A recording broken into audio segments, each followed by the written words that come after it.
tangan. Kenapa? Pak, kalau kita makan pakai tangan, proses pembusukan di lambung itu cepat. Nah, jadi cepat produksi, cepat diolah jadi kalori, jadi tenaga. Tapi kalau kita makan pakai sendok itu begah, lama nganggurnya, karena keras. Di pembusukan, basinya lama. Makanya ibu deh, makanan yang suka dipegang pakai tangan cepat basi nggak bu? Itu maksudnya. Jadi kalau makanan cepat basi di perut kita, berarti produksinya cepat di proses. Gitu loh. Itu sunnahnya begitu. Sudah diteliti sama dokter. Kenapa Rasul suka pakai tangan? Itu maksudnya. Justru lebih menyehatkan. Tentu makan yang menyehatkan itu adalah Rasul itu nggak pakai jadwal makannya. Rasul itu makan kalau lapar. Survei membuktikan lauk yang paling enak adalah lapar. Ya kan? Betul. Apalagi kita tanya, lagi kerja lapar banget tuh, apalagi badok, enak. Memang itu makanan lauk yang paling enak adalah lapar. Rasul makan nggak pakai jadwal. Rasul nggak makan sebelum lapar, dan Rasulullah berhenti sebelum war, sebelum kenyang masuk keluar. Maka kenapa Rasulullah saat makan itu lambungnya, perutnya ditekan dengan paha kanannya. Ya sering kita lihat kalau acara maulid ya. Begini, makan yang benar begini, bukan di lesehan macam silau itu. Begini Pak, kenapa? Jadi Rasul mengatakan bahwa biasakan lambungmu itu saat makan ada 3 yang memenuhinya, ada 3 isinya. Sepertiga itu makanan, sepertiga air, sepertiga udara. Nah, kalau 3-tiganya ada, sehat kamu. Maka kenapa ditekan? Ini untuk memberikan tempat ruang udara. Dipencet begini, tekan sedikit nih. Jadi ketika kita makan nggak penuh. Tapi kalau kita makan lesehan, kan ngablak tuh lambungnya tuh. Jadi apa leher tuh nasi? Udara nggak ada. Pantes orang yang seperti itu kalau habis makan kenyang itu malas ngapa-ngapain. Ya ngantuk kan, apalagi nyender, dikipasin. Bolos, makannya bebek Madura, punya Pak Ubay. Jadi sunnahnya makan memang seperti ini, bukan pakai meja makan. Itu bid'ah, itu meja makan tuh. Jual tuh. Ya benar, jangan ngomong sunnah, dikit-dikit sunnah, tapi makan begitu. Ngomongin ini bid'ah, ini enggak sunnah. Dan makan di meja. Gampang, ya orang begitu, yang gampang nyalahin begitu, lihat aja makannya. Sila, sunnah, enggak sunnah, lu bid'ah lo. Makan di meja, bid'ah lo. Yang sunnah seperti ini. Tekan lambung kanannya untuk memberikan rongga udara, biar ada sepertiga makanan, sepertiga air, sepertiga udara, seperti itu. Nah, kemudian makan itu biasakan minum dulu air segelas sebelum makan. Jadi sudah ada air duluan. Nah, kalau kita minum dulu sebelum makan, sehingga saat makan nggak banyak-banyak amat. Coba aja praktekin. Ini sunnah. Minum dulu, karena sudah ada isinya. Beda sama orang pas lagi lapar-laparnya, agak minum lambung. Akhirnya pas minum itu air keluar lagi sedikit, ya kan? Tumpah lagi, karena nggak ada rongga, nggak ada ruang. Ini makan yang sehat, yang mestinya kita praktekin. Ini adab makan. Jadi Nabi itu makan kalau lapar berhenti sebelum kenyang. Kira-kira, aduh, kayaknya tanggung nambah, kayaknya enak banget. Itu tahan, jangan apa lagi. Udah, kalau saya mensiasatinya saat ada hasrat pengen nambah, lauknya saya makan, lauknya aja, jangan nasinya. Kemudian minum. Ini adab makanan. Ya begitulah Rasul kita mengajarkan kepada umatnya, sampai bab makan pun dibahas. Yang kedua, kalau lagi makan jangan ngomong. Jadi makan dulu, gitu ya. Baru ngomong. Jangan berdiri, tentu itu ada. Jangan makan dalam keadaan berdiri atau minum, nanti hadisnya ada. Dan baik, itu adab terhadap makanan.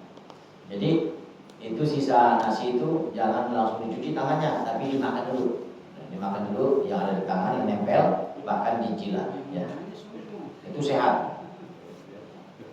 Tapi orang kota yang belum lagu, itu masih di kampung ya, padi itu satu jatuh dipungutin ya. Kata ibu kita, kasihan padinya nangis ya gitu ya. Ya kan? Dibilang padi nangis. Sekarang ya Allah, kalau kondangan semuanya selokin semua. Kayak habis aja tuh. Makanya kayak binatang. Iya. Kalau makan juga enggak. Ya. Baik, itulah adab terhadap makan. Muttafaqun. Bismillahirrahmanirrahim. Wa an Abi Hurairah radhiyallahu anhu qala Rasulullah sallallahu alaihi wasallam liyusallimi as-saghiru ala al-qa'idi wal qalilu ala al-kathiri muttafaqun alaihi wa fi riwayatin li muslimin warrakibu ala al-mashi. Nah, sekarang adab mengucapkan salam, negor sapa. Sahabat Abu Hurairah meriwayatkan bahwa Rasul berkata, liyusallim as-saghiru, orang muda, orang yang lebih muda lebih dulu mengucapkan salam. Yusallimi artinya mengucapkan salam lebih dulu. As-saghiru, anak muda, orang yang lebih muda, alal qa'idi, terhadap orang yang lebih tua. Ya, jadi udah ya? Apa ya? Alal kabir. Oh iya sama, tapi maknanya sama. Mana? Sama. Kabir, fa'id sama. Kabir itu tua. Kabir itu tua. Jadi orang yang lebih muda lebih dulu mengucapkan salam kepada orang yang lebih kabir, yang lebih tua. Itu adabnya. Ya. Wal qalilu 'alal katsir, dan orang yang sedikit lebih dulu mengucapkan salam kepada orang yang lebih banyak. Itu maksudnya. Etikanya begitu. Jadi kudunya mah emang yang muda duluan saat Idul Fitri, yang marahin kakak yang pertama yang tua, bukan kakak yang ke kita yang muda. Itu salah. Jadi kudunya realnya itu yang muda lebih dulu negor, lebih dulu ucapin salam. Tetapi andai kata misalkan yang muda kagak eling, kagak negor duluan, maka ketika yang tua lebih negor duluan, itulah akhlakul karimah. Itulah akhlak yang mulia. Jadi jangan gengsi. Ya mungkin adik kita gak negor duluan karena dia gak tahu, mungkin masih kesel. Kita yang berilmu, yang sudah ngaji, ngalah. Mudah-mudahan dengan ngalahnya kita sebagai anak yang lebih tua, memberikan pelajaran pada anak kita, adik-adik kita itu. Iya ya, padahal saya yang dia yang salah, tapi kok dia yang minta, padahal kan saya yang salah, tapi kok dia yang minta maaf. Jadi memberikan hidayah kepada orang yang harusnya lebih dulu mengucapkan salam tapi enggak melakukan, dengan kita lebih dulu menegur, bisa jadi itu menyadarkan dia. Seperti Rasul kan ketika timpukan, ya justru ditengokin, tumben nggak nimpuk lagi, ya kok sakit, doain masuk Islam, gitu maksudnya. Tapi tetap sekudunya seharusnya yang muda lebih dulu mengucapin salam, negor lebih dulu daripada yang tua. Tapi jangan gengsi jika adik kita atau anak-anak yang lebih muda itu nggak negor. Maksud saya itu sama. Saya ketemu murid-murid saya yang ngaji di rumah itu, kadang nggak negor ya. Sekarang anak bocah sekarang beda ya. Zaman kita dulu ketemu guru kan gitu ciptaan dia. Sekarang mah pangling. Saya ngalah. Sini salim. Gitu loh. Padahal sering saya ajarkan di rumah atau di ngaji itu, nah ketemu guru sekolah, ketemu guru ngaji, salim. Nah, makanya tolong bantu guru juga. Maksudnya bapak ketika jalan sama anak, ketemu guru sekolahnya, ketemu guru ngajinya, salim sama guru. Begitu. Aku yakin bapak dulu pasti diajarkan begitu kan sama guru kan? Kenapa kok anak bapak nggak diajar begitu? Saya sering menyaksikan begitu. Sakitnya tuh di sini pak. Saya udah capek ngajar di rumah, saling belum ketemu guru, tapi masih menengos. Yang udah pensiun yang nggak ngaji di rumah lagi, sekarang nggak keluar menengos. Pada saat ngaji begitu takzimnya, kok sudah nggak ngaji? Nggak ada. Nah, jangan-jangan orang tuanya nggak nyontohin. Ternyata faktanya betul. Saat berjalan dengan anaknya, keluarganya, ketemu saya, ketemu gurunya, cuek aja orang tuanya. Padahal coba ingat-ingat saat dulu kita ditenteng sama orang tua kita, ketemu guru ngaji, ketemu guru sekolah. Nah, itu guru mencium tangannya. Benar nggak, Pak? Iya. Bukan guru minta dihormati, tapi agar ilmu yang didapatkan sama anak kita itu berkah. Itu doa sama tujuan saya. Wallahi, semua guru begitu. Enggak kepengen dimuliakan, memang sudah Allah kasih tempat kok. Bagi orang yang ngajar, Allah tempatkan kok. Tetapi kasihan kalau anakmu itu yang sudah pintar ngaji itu hilang ilmunya lantaran bitarkil hormati, meninggalkan penghormatan kepada guru. Enggak berkah, Pak. Pintar bisa jadi, tapi berkah belum tentu. Tahu enggak ilmu yang enggak berkah? Ilmu yang enggak berkah itu anakmu pintar ngaji tapi jarang baca Quran. Itu enggak berkah. Padahal pintar ngaji. Itu cirinya. Maaf nih, saya ini pelampiasan sekalian mumpung.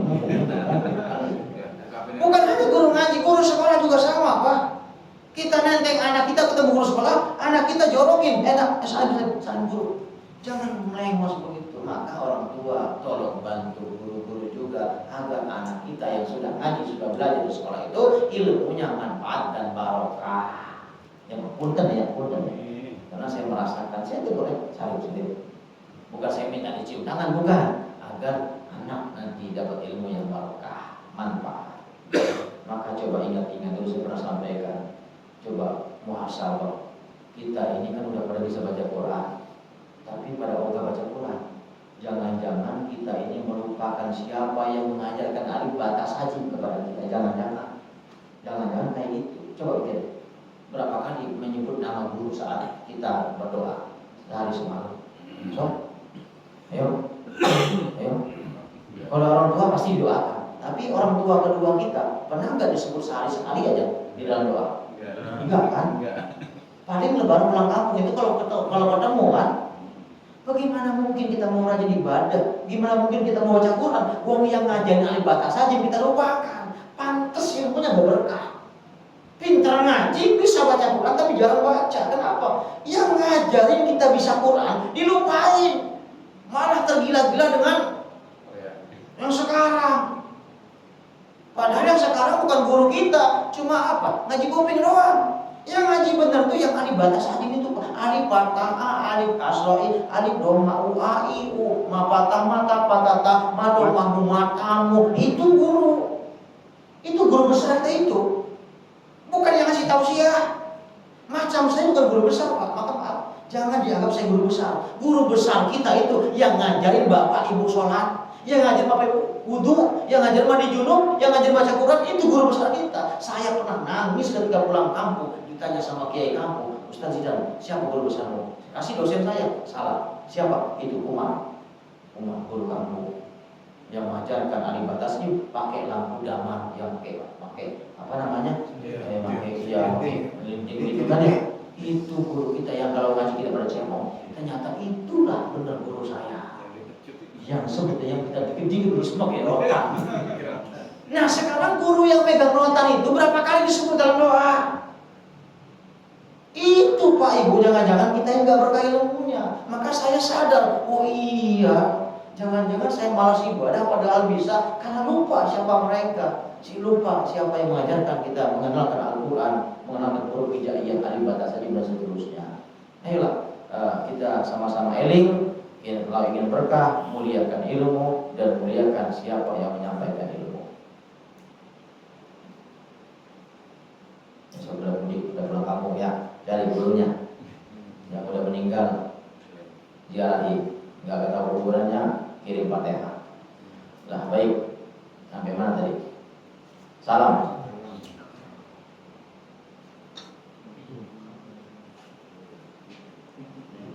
Nggak tahu ini emang zamannya apa ya?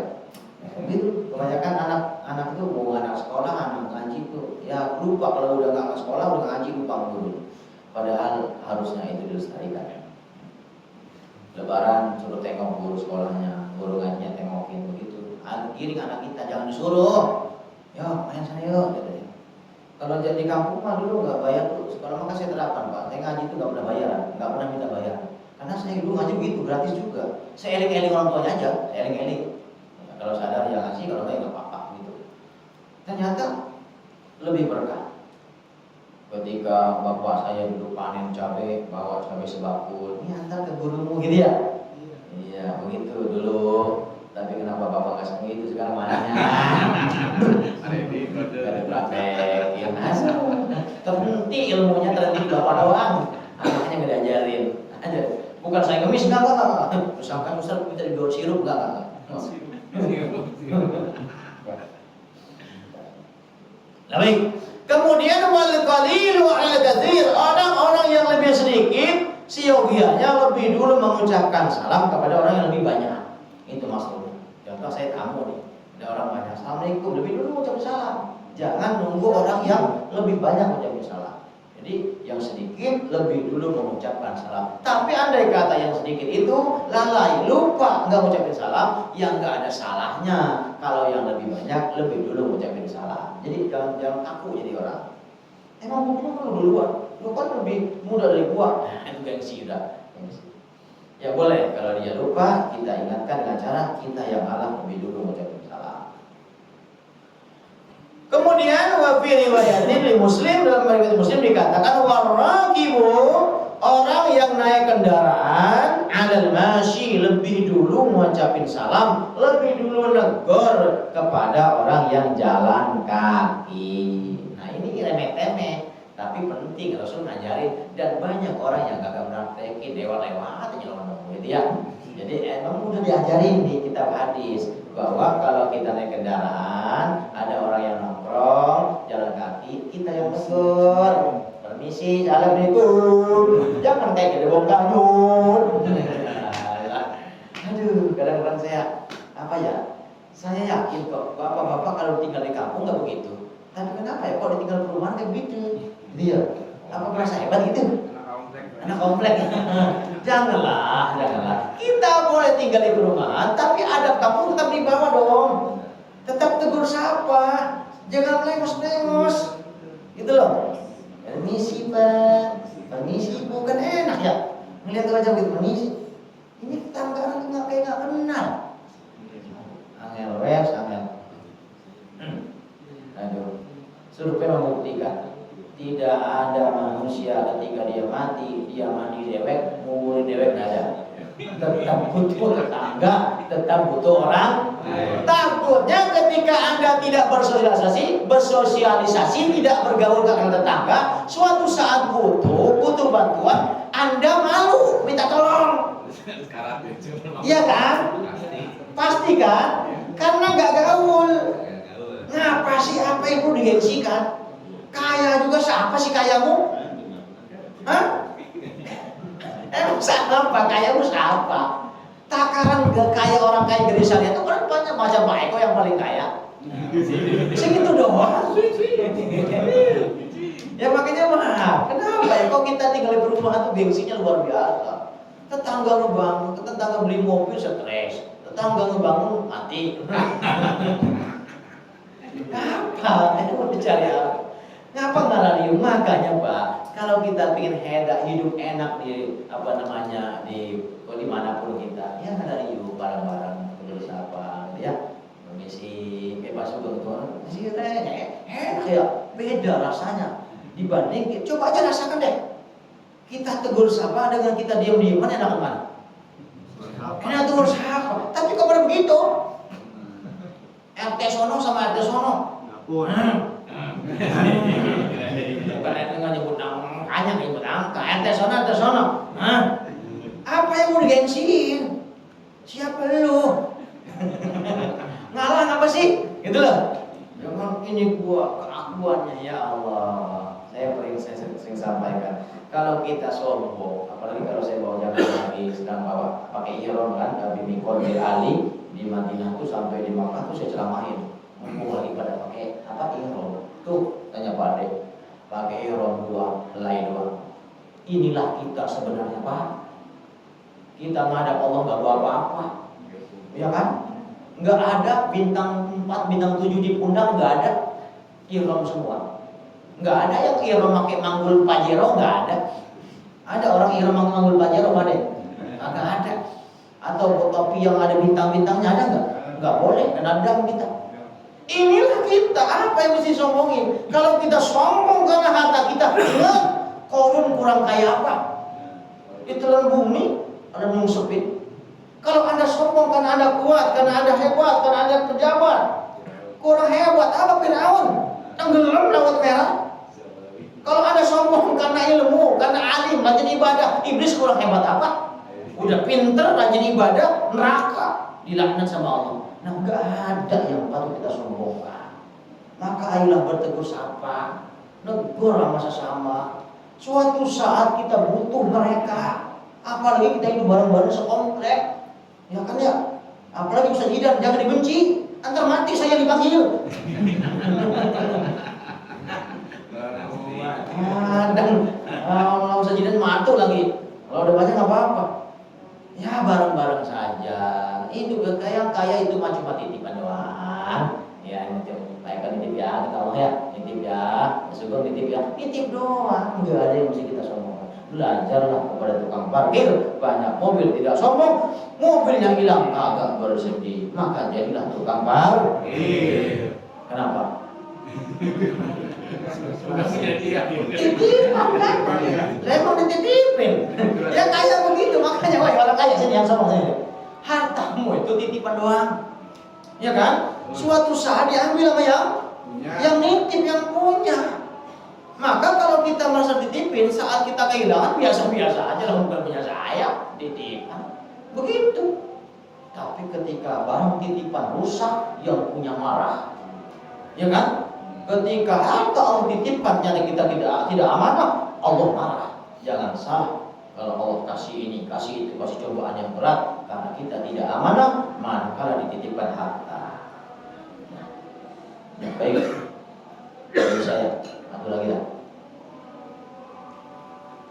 Bismillahirrahmanirrahim. Bismillahirrahmanirrahim. Wa an Ali radhiyallahu anhu qala Rasulullah sallallahu alaihi wasallam yujzi'u anil jama'ati idza marru ayyusallima ahaduhum wa yujzi'u anil jama'ati ayyarudda ahaduhum rawahul Baihaqi. Begini, yujzi'u cukup anil jamaah, bagi jamaah sekelompok orang, idza apabila maru berjumpa atau bertemu dengan orang lain, ayyusallima adhum, yang mengucapkan salam cukup perwakilan saja. Cukuplah bagi orang yang bersama-sama rombongan mengucapkan salam hanya salah satu di antara mereka saja, itu maksudnya. Jadi nggak mesti semuanya mengucapin salam. Contoh kita besanan ini, kondangan kan rombongan tuh. Apalagi orang Betawi kalau besanan, beberapa mobil itu bawa semua. Jangan semua ngajapin salam. Assalamualaikum, waalaikumsalam, assalamualaikum, assalamualaikum, assalamualaikum. Capek jawabnya. Jadi kata Rasul, kalau kita berjamaah bareng-bareng, ketika berjumpa dengan sekelompok atau orang lain, perwakilan cukup satu aja yang mengucapkan salam. Enggak mesti semuanya. Kan sudah jamaah. Assalamualaikum jamaknya antum, domirnya domir antum. Salam sejahtera untuk kalian. Jadi kena semua. Cukup perwakilan saja. Wa yuzi'u, dan cukup anil jamaah, bagi jamaah itu ayarudda, menjawab salam aduhum, salah satu di antara mereka juga. Dan yang jawab juga sama, boleh cukup satu orang. Jadi yang ngucapin salam cukup satu orang perwakilan, yang jawab satu pun cukup. nggak dosa karena domainnya domir antum yang dipakai. Assalamualaikum, jadi sudah kena semua. Tetapi beda cerita kalau Ustaz ceramah mengucapkan salam, kalau bisa ngejawab sama sebagai penghormatan. Allahu a'lam bishawab. Itu dulu. Pak ini tolong tandain, saya kan lupaan kalau nggak diingetin. Kajian kita tentang bab adab, etika. Mudah-mudahan dengan bab etika ini akhlak kita semakin baik. Karena akhlak baik itu wujud atau buah daripada ibadah yang baik. Ibadah yang baik pasti hasilnya akhlak yang baik. Tidak mungkin kontradiktif antara akhlak dan ibadah, karena itu sejalan, matching. Ya, itulah siokianya. Demikian kajian kita. Barangkali ada pertanyaan, silakan dipertanyakan. Allahu a'lam bishawab. Yang ada yang berkendara memberikan salam sama yang jalan, Pak. Ya. Itu boleh sambil jalan atau harus berhenti, Pak? Baik. Jadi yogianya kita ketika jalan kendaraan itu bukannya nono, ya, tapi berhenti sejenak atau jalan pelan. Assalamualaikum Pak. Walaupun tidak mesti bos apa, ya. Kalau kita naik mobil masa turun dulu. Assalamualaikum. Assalamualaikum Pak. Duluan ya, gitu seperti itu. Jadi nggak mesti kita turun, nggak mesti musafaha atau salaman, cukup berhenti sejenak atau jalan pelan, gitu kan, mengiringi jalan dia, gitu. Kecuali kalau yang nyawa berhenti ya kita berhenti juga. Layaknya seperti itu. Ya, ada lagi? Ustaz, Ya. mau nanya Ustaz, buat salam Ustaz. Kalau kita mengucapkan salam kan hukumnya sunnah, menjawab itu wajib Ustaz. Bagaimana kalau ada teman non-muslim mengucapkan salam, wajibkah kita jawab? Bagaimana hukumnya? Ya. Kalau Ustaz itu Ustaz, pada saat kita live streaming itu langsung nih, mau TV atau di YouTube itu gimana hukumnya? Itu wajib apa dijawab atau enggak? Apa? Kalau kita Mengucapkan aja. Salam lewat TV, lewat media. Ya, baik. Ya, baik. Yang pertama, bagaimana kalau kita berjumpa dengan non-muslim itu ngucapin salam? Apakah dijawab atau tidak? Kalau kita tahu dia itu non-muslim, maka dijawab, tapi jawabannya harus pakai mic. Tapi jawabannya wa'alaika, tapi nggak ada salamnya. Wa'alaika, atau kalau ingin diucapkan salam, wa'alaiyas salam. Kalau kafirnya kafir zimmi, kafir yang tidak patut diperangi, kafir yang berdampingan dengan kita, non muslim lah begitu. Maka jawabnya wa'alaiyas salam, salam untukku, jangan wa'alaikumussalam, karena kita nggak boleh mendoakan mereka karena ada hijab di sana. Sementara kalau yang ngucapin salam itu orang kafir harbi macam Israel, maka jawabnya wasammu alaika, wasammu alaikum, wasammu. Jadi semoga kebinasaan bagimu. Tapi jangan praktek dalam tetangga kita, jangan. Ya. Jadi semoga kebinasaan bagimu untuk kafir harbi. Tapi kalau kafir zimmi yang berdampingan kita cukup ucapkan wa'alaikassalam. Jangan wa'alaikum, jangan mendoakan mereka. Itu. Ya, kemudian yang kedua, salam lewat media itu tidak wajib. Jadi salam lewat streaming, lewat media, lewat TV itu tidak wajib dijawab. Salam yang wajib yang talaki, yang lakia, kalau ketemu berjumpa atau meru atau ketemu langsung, nah itu baru yang wajib jawab. Tapi kalau lewat media, streaming, TV itu tidak wajib dijawab. Tapi salam jawab, ya boleh-boleh saja, nggak dosa. Ya, demikian. Cukup ya. Inilah kajian kita semoga bermanfaat. Amin ya rabbal alamin. Al-Fatihah. Bismillahirrahmanirrahim. Alhamdulillahirabbil alamin. Iyyaka na'budu wa iyyaka nasta'in. Ihdinas siratal mustaqim, siratal ladzina an'amta 'alaihim ghairil maghdubi 'alaihim waladdallin. Amin. Ya mujibas sayyidina Allahumma shalli wa sallim ala sayyidina Muhammad wa ala ali sayyidina Muhammad. Allahumma inna nas'aluka ilman nafi'an wa 'amalan mutaqabbalan maqbulan wa rizqan halalan thayyiban mubarakan. Rabbana atina fid dunya hasanah wa fil akhirati hasanah wa qina adzabannar. Wa sallallahu ala sayyidina Muhammad alhamdulillahirabbil alamin wa barakatuh ila qaumin. Assalamualaikum warahmatullahi wabarakatuh. Waalaikumsalam warahmatullahi wabarakatuh.